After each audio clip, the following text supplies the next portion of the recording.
하나님 말씀은 에베소서 4장 3절 말씀입니다. 에베소서 4장 3절입니다.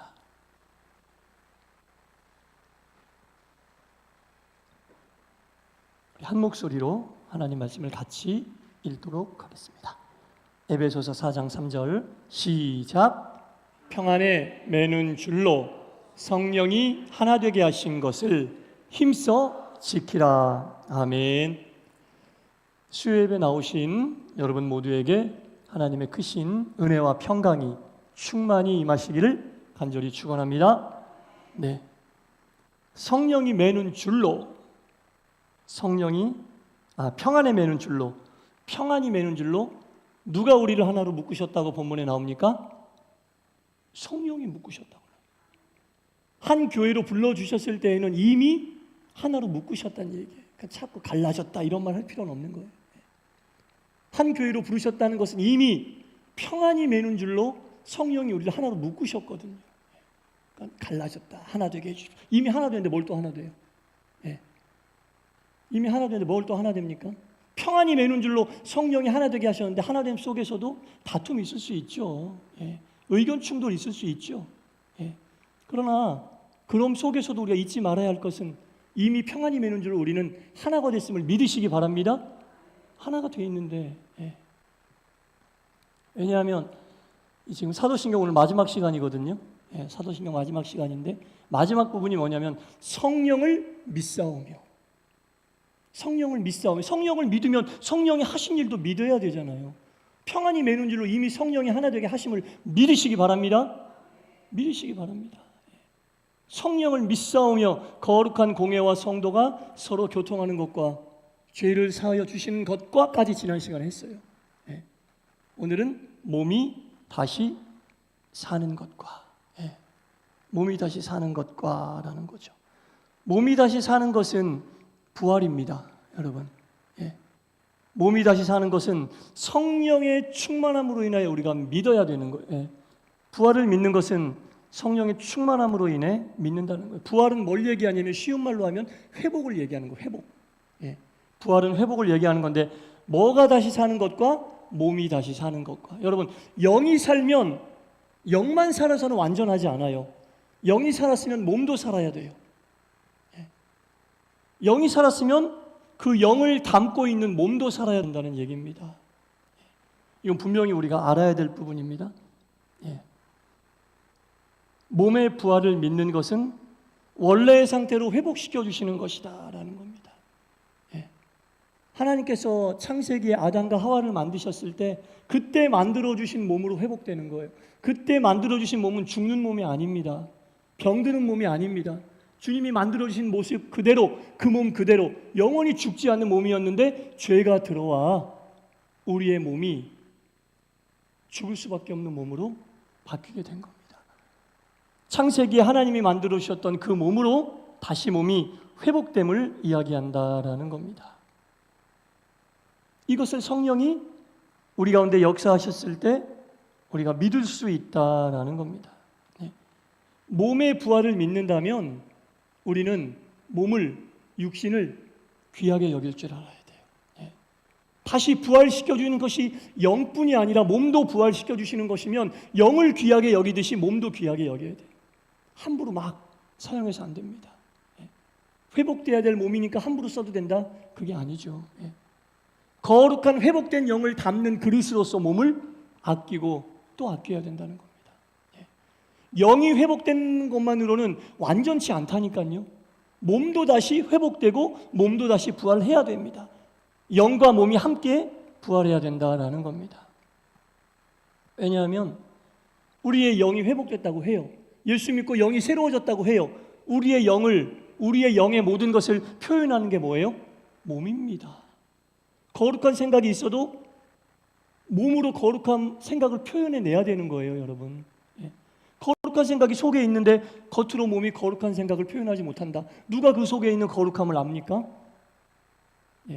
거룩한 생각이 있다면 그 거룩한 생각을 표현할 수 있는 거룩한 영이 있다면, 영이 새로워졌다면 그 새로워진 영을 표현하고 담아낼 수 있는 몸도 귀하게 여겨야 돼요. 몸도 귀하게 여겨야 됩니다. 우리가 회복해야 될 것은 영뿐이 아니라 몸도 포함된다. 성령이 함께 하심으로, 성령을 믿음으로 몸이 다시 부활하는 것을 믿습니다. 예.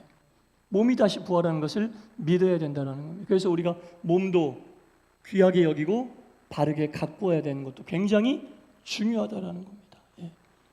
몸을 좀 아끼시고, 예, 여러분, 아끼란 얘기는 많이 쓰지 말라는 뭐 그런 의미도 있겠지만 몸을 거룩한 것으로 알고 소중히 생각하는 얘기입니다. 예. 영이 중한 만큼 몸도 중하다. 예. 영이 중한 만큼 몸도 중하다. 왜? 거룩한 영을 담는 그릇이고 거룩한 영을 표현해내는 도구기 때문에 예. 우리의 몸도 소중하게 생각해야 되는데, 이런 몸의 회복과 부활을 믿는 것도 성령이 함께 하실 때 가능하다. 성령을 믿사오며 거룩한 공예와 성도가 서로 교통하는 것과 죄를 사하시는 것과 몸이 다시 사는 부활을 믿습니다. 몸이 다시 사는 부활을, 이 몸이 다시 사는 것은 단순히 죽었다 깨어나는 게 아니라 하나님이 최초의 인간을 만드셨을 때 아담과 하와에게 주셨던 그 몸, 영원히 죽지 않는 몸, 죄로 물들지 않은 그 몸, 그 몸으로 회복되는 거예요. 예.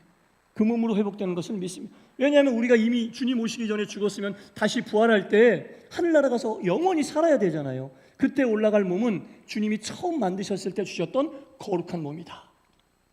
거룩한 몸이다. 그 몸으로 회복되고 부활되는 거예요. 예. 지금 우리가 입고 있는 이 불완전한 몸이 아니다라는 얘기죠. 그리고 사도신경 마지막에 뭡니까? 몸이 부활하는 것과 영원히 사는 것을 믿습니다. 이게 연결되는 거잖아요. 예. 몸이 회복되는 것과 영원히 사는 것을 믿습니다. 영원히 사는 것은 다른 말로 표현하면 뭐예요? 영생. 믿는 사람들이 추구하는 영생을 이야기하는 겁니다. 사도신경 맨 끝부분이 영생이에요. 영원히 사는 것을 믿습니다. 우리가 영생할 것을 성령을 통해 믿습니다. 이런 고백이거든요.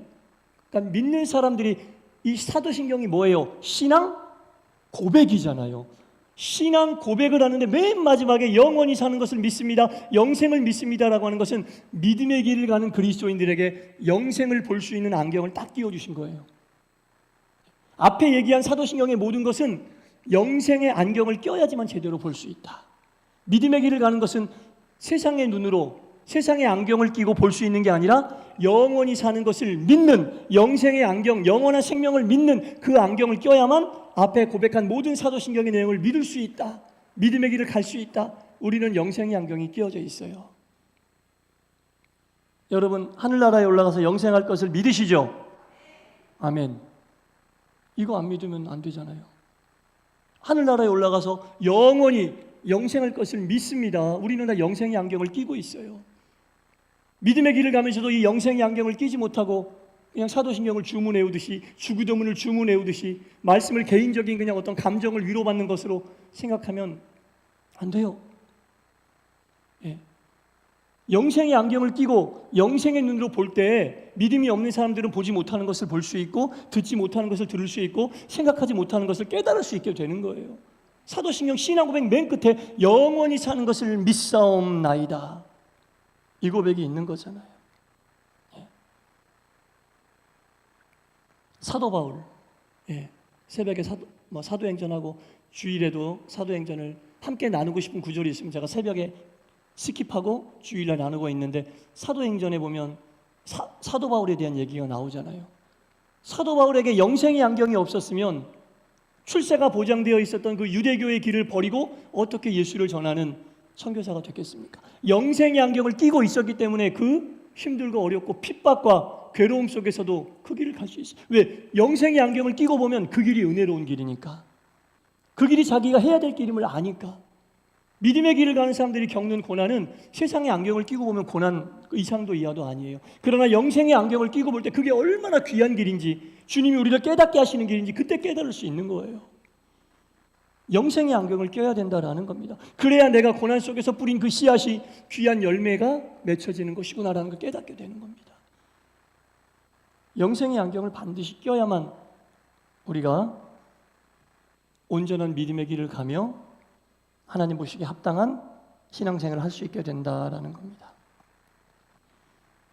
어떤 기독교 작가가 이런 글을 썼어요. 우리가 천국에 가서 하나님께 보여드릴 수 있는 것들, 우리가 천국에 가서 하나님께 자신 있게 보여드릴 수 있는 것은 우리가 이 세상에서 포기한 것들이다. 이해되세요? 하나님 앞에 가서 우리가 드러낼 수 있는 것은 내가 세상 살면서 하나님을 위해 포기했던 것들, 그것을 하나님께 내어 보여드릴 수 있다는 겁니다. 난 예수 믿으면서도 이것도 내 맘대로 했고요, 이것도 내 뜻대로 했고요, 내 뜻대로 안 되면 아주 미쳐 죽을 지경이었어요. 그래서 난 끝까지 이걸 내 뜻대로 했어요. 그런 것들은 다 소용없다는 얘기예요. 천국에 가서 하나님께 보여드릴 것은 하나님 때문에 내가 이것도 포기했습니다. 하나님 때문에 내가 이것도 접어뒀습니다. 하나님 때문에 내가 이것도 드러내지 않았습니다. 이런 것들을 하나님께 가서 보여드릴 수 있는 거예요. 하나님께서 하나님 앞에서 우리가 내놓을 수 있는 것들. 내가 이것도 취했고 이것도 취했고 이것도 취했고 이것도 가졌고 이것도 가지려고 아주 그런 것들을 보여드릴 수 있는 게 아니라 하나님 앞에서 내어 보여드릴 수 있는 것은 세상에서 모은 것들이 아니라 하나님 때문에 내려놓았던 것들, 하나님 때문에 포기했던 것들, 그것들을 내어놓으면 하나님이 그것에 합당한 상급을 주신다는 겁니다. 그러니까 우리가 이 세상 살면서 내려놓는 것들을 이 세상에서 상급을 받으려고 하면 안 되는 거예요. 그것을 잘 모아놨다가 하나님 앞에 가서 내어놓으면 하나님이 착하고 충성된 종이라고 칭찬하시면서 바꿔주신다는 겁니다. 그런데 하나님 앞에서 내어놓을 그것들을 이 세상에서 포기하려면 어떤 안경을 껴야 돼요? 영생의 안경을 껴야지 그것을 내려놓을 수가 있는 거예요. 사도 바울이 내려놨던 모든 것들, 유대교에서 출세, 성공, 장래가 탄탄한 그런 장래 충만한 유대교 청년이었는데 영생의 안경을 끼기 전에는 그것을 위해 달려갔죠. 대제사장의 비유를 마치기 위해 예수 믿는 사람들을 잡아다 놓고 유대교에서 입지를 굳히기 위해서 여러 가지 패악한 일들을 많이 했는데 다메섹에서 예수님을 만나고 영생의 안경을 바꿔 끼고 난 이후에는 그 모든 것들이 다 어떻게 됐다고요? 배설물처럼 여겨졌어요. 영생의 안경을 끼니까 그게 배설물이에요. 냄새나고 버려야 될 것들이란 얘기입니다. 영생의 안경을 끼고 보니까 자기가 해야 될 일이 무엇이냐? 하나님을 위하여, 예수님을 위하여 버려야 될 것들밖에 안 됐다. 목숨 걸고 복음 전하는 일이 영생의 안경을 끼고 보니까 값진 일이더라. 하나님 앞에서 내려놓을 일이더라 라는 게 들어왔다라는 얘기죠. 그 모든 것이 다 무엇을 통해서 이루어진다고요? 이 구절이 사도신경에서 이 구절의 가장 앞에 있는 게 성령을 믿사오며, 이 모든 게 다 성령을 믿사오며 안에 달려있는 것들. 성령을 믿사오며 거룩한 공회와 성도가 서로 교통하는 것, 죄를 사하여 주시는 것, 몸이 다시 사는 것, 영원히 사는 것을 믿사옵나이다. 다 성령을 믿을 때 가능한 얘기다라는 겁니다. 네. 영생의 안경을 끼고 보면 평생 먹어도 다 먹지 못할 것을 더 모으기 위해서 안달하지 않습니다. 평생 써도 다 못 쓸 그 돈을 모으기 위해서 안달하지 않는다는 거죠. 네. 그러한 것들을 위해 세상의 안경을 끼고 달려가며 예수 믿는 믿음의 길을, 그런 것들을 채우기 위해 시간을 다 썼다면 마지막에는 후회할 수밖에 없는, 네. 그런 삶을 마무리하게 된다라는 겁니다. 영생의 안경을 끼는 자에겐 성령의 빛이 조명으로 딱 비춰지는 거예요. 네. 성령의 빛이 조명으로 비춰지게 된다라는 겁니다. 성령을 믿을 때, 성령을 믿사오며, 이런 일들을 해주실 분이 성령임을 믿습니다라고 고백하는 거죠. 예. 몸이 다시 회복되고 부활하고 영생을 얻는 것, 영생의 안경을 끼고 믿음의 길을 가는 것은 모두 다 성령의 도우심 속에서 가능한 일이다. 예. 성령의 도우심 속에서 가능하다. 그리고 나서 끝이 어떻게 끝나요? 아멘. 예. 영원히 사는 것을 믿사옵나이다. 아멘. 이렇게 끝나잖아요. 주기도문도 아멘으로 끝나죠. 그러니까 아멘, 우리가 잘 알다시피 무슨 뜻입니까? 믿습니다. 앞에 했던 모든 내용을 믿습니다. 그대로 이루어질 줄 믿습니다. 네. 사도신경은 신앙 고백인데 하나님을 향한 인간의 고백이잖아요. 네. 하나님을 향한 인간의 고백인데 내가 이제까지 했던 모든 고백이 그대로 이루어질 줄 믿습니다 하고 마지막 아멘으로 끝나는 거죠. 그대로 이루어질 줄 믿습니다라는 그 뜻 속에 뭐가 있어요? 앞에 한 모든 고백이 진실이다, 거짓이다? 진실이다. 네. 그대로 이루어질 줄 믿습니다. 진실한 고백이니까 그대로 이루어질 줄 믿습니다라고 고백하는 거예요. 네. 거짓된 고백이라면 그대로 이루어지면 안 되잖아요. 네. 하나님을 대상으로 한 고백인데 이제까지 내가 했던 모든 이 사도신경의 고백이 그대로 이루어질 줄 믿습니다라는 마음. 아멘. 그 아멘의 또 다른 뜻은 이루어질 수 있도록 도와주시옵소서. 나를 이 고백 안에, 이 고백한 그 고백 속에 그대로 살 수 있도록 도와주시옵소서. 그런 뜻도 있어요. 예. 그대로 이루어질 수 있도록 도와주십시오. 이런 뜻이 있다라는 겁니다. 사도신경은 우리가 이제까지도 수없이 반복했고요, 앞으로도 수없이 반복할 내용들입니다. 사도신경을 고백할 때마다, 여러분, 반복할 때마다 아멘으로 끝난다라는 것은 내 삶 속에 이 모든 고백이 이루어지기를 간절히 바랍니다 라는 그런 고백이고, 이런 고백이 있는 사람들만이 똑같은 사도신경은 반복되지만 반복할 때마다 그 의미는 새로워진다. 여러분, 사도신경 반복할 때마다 의미가 새로워지지 않으면 정말 주문이에요. 할 때마다 의미가 새로워져야 돼요. 사도신경을 주일날 주일 예배 때 할 때마다 내용은 똑같지만 그 의미는 계속 새로워져야 한다라는 겁니다. 네. 사실은 이 사도신경은 그래서 어느 정도 믿음이 성숙한 사람들의 신앙 고백이 맞아요. 초신자들은 그냥 외울 뿐인 경우가 많아요. 믿음이 어느 정도 성숙한 분들이 이 사도신경을 할 때마다 계속 새로운 의미로 다가오는 거예요. 1년 정도 사도신경을 했으면 사도신경을 고백한 만큼 더 성숙한 믿음의 길에 서 있어야 되는 거예요. 사도신경 고백을 한 만큼 새로워져야 한다는 겁니다. 우리의 신앙 고백을 받는 분이 누구십니까? 하나님이시죠. 이 고백은 하나님께 하는 거예요. 하나님께 하는 고백이에요. 하나님은 보여요, 안 보여요? 안 보여요. 안 보이는 하나님께 한 고백이에요. 보이지 않는 하나님께 한 고백이기 때문에 보이지 않는 분에 대한 믿음이 없이는 할 수 없는 고백이에요, 여러분. 보이지 않는 대상에게 어떻게 고백합니까? 그 대상이 확실히 있다라는 믿음이 있어야만 고백할 수 있는 거잖아요. 보이는 대상을 향해 하는 고백도 믿음이 필요한데 이 고백의 대상은 보이지 않는 하나님이다.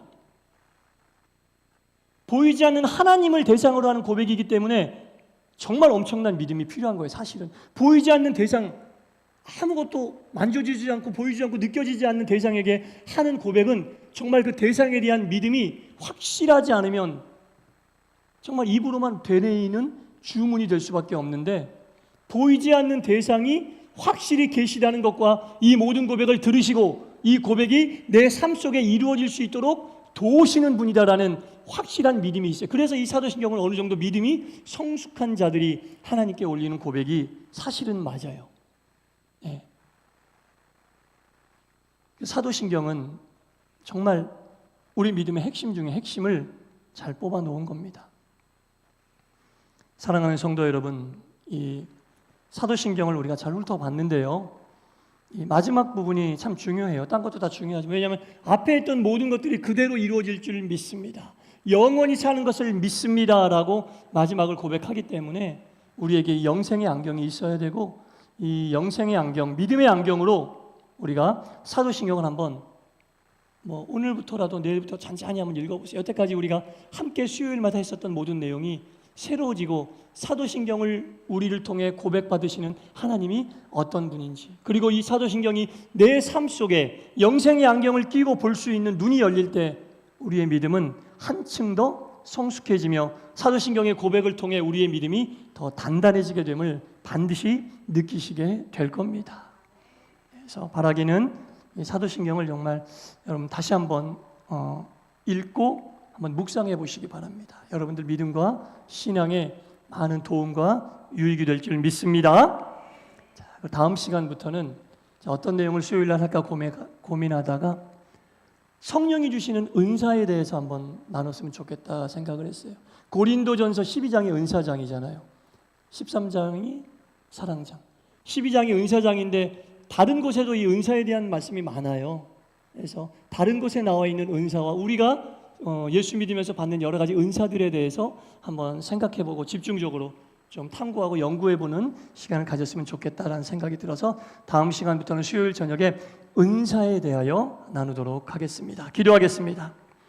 하나님 아버지, 전능하사 천지를 만드신 하나님 아버지를 내가 믿사오며 그 외아들 우리 주 예수 그리스도를 믿사오며 성령을 믿사오니 성부 성자 성령 삼위일체 하나님을 믿는 것으로 우리의 신앙 고백이 하늘에 올려짐을 사도신경을 통해 잘 알고 또 그 내용을 살펴보았습니다.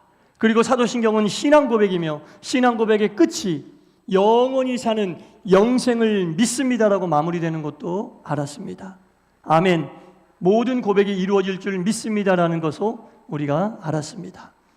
입으로 알고 머리로 아는 것에 그치지 않게 하여 주시고 성부 성자 성령 삼위일체 하나님의 사랑과 우리를 향한 은혜와 믿음의 길이 이 속에 담겨 있음을 알고 사도신경을 묵상하며 그 정신을 알고 우리가 입으로 고백할 때마다 매일매일 새로워지고 주께로도 가까이 나아가는 동산교회와 동산의 모든 하나님의 백성들 되게 하여 주옵소서.